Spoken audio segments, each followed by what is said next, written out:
Lecture de la première lettre de Saint Pierre apôtre. Bien-aimés, si vous invoquez comme Père celui qui juge impartialement chacun selon son œuvre, vivez donc dans la crainte de Dieu pendant le temps où vous résidez ici-bas en étranger.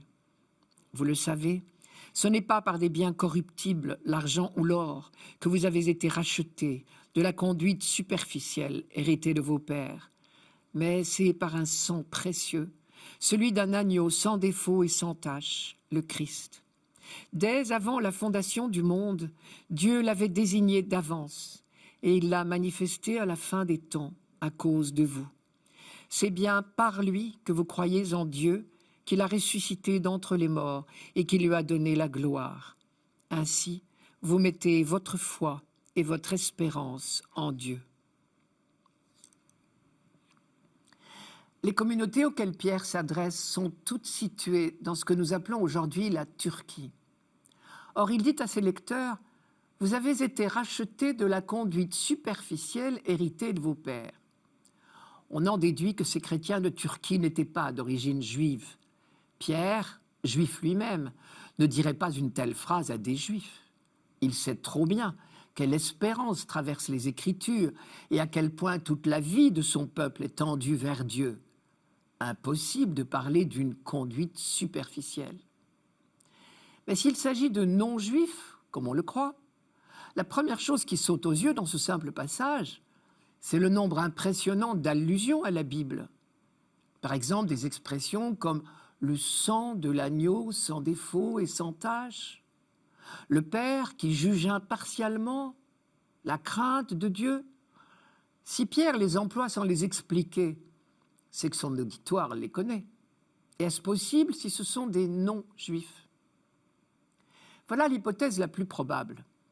Autour des synagogues gravitaient de nombreux sympathisants, et parmi eux un nombre important de ceux qu'on appelait les craignants Dieu. Ils étaient si proches du judaïsme qu'ils pratiquaient le Shabbat, et donc entendaient toutes les lectures de la synagogue chaque samedi matin.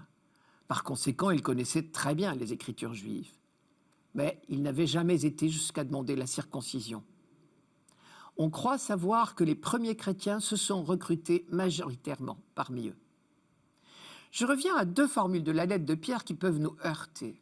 L'expression « crainte de Dieu » d'abord.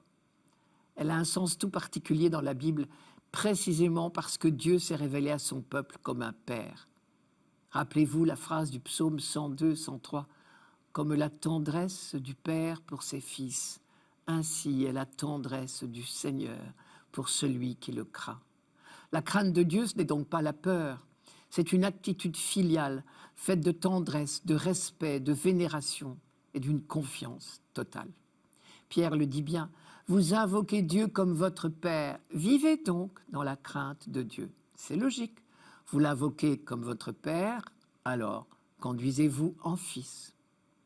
Je reprends encore une fois cette phrase, mais en entier cette fois. Si vous invoquez comme Père celui qui juge impartialement chacun selon son œuvre, vivez donc dans la crainte de Dieu. D'après l'insistance de Pierre sur celui qui juge impartialement chacun selon son œuvre, on devine que certains de ces nouveaux chrétiens, qui venaient du paganisme, étaient complexés par rapport aux chrétiens d'origine juive. Et Pierre veut donc les rassurer.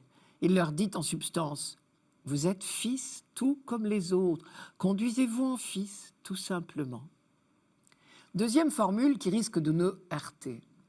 Vous avez été rachetés par le sang précieux du Christ. J'ai volontairement tronqué la phrase, car c'est sous cette forme raccourcie qu'elle nous choque.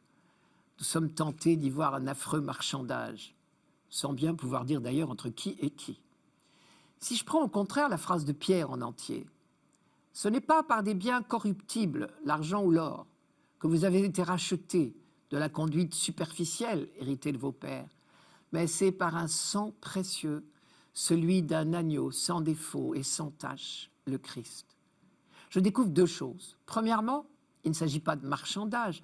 Notre libération est gratuite, je devrais dire gracieuse, c'est-à-dire donnée. Pierre prend bien soin de dire, ce n'est pas l'or et l'argent. Manière de dire, c'est gratuit. Deuxièmement, Pierre ne met pas l'accent là où nous le mettons, nous.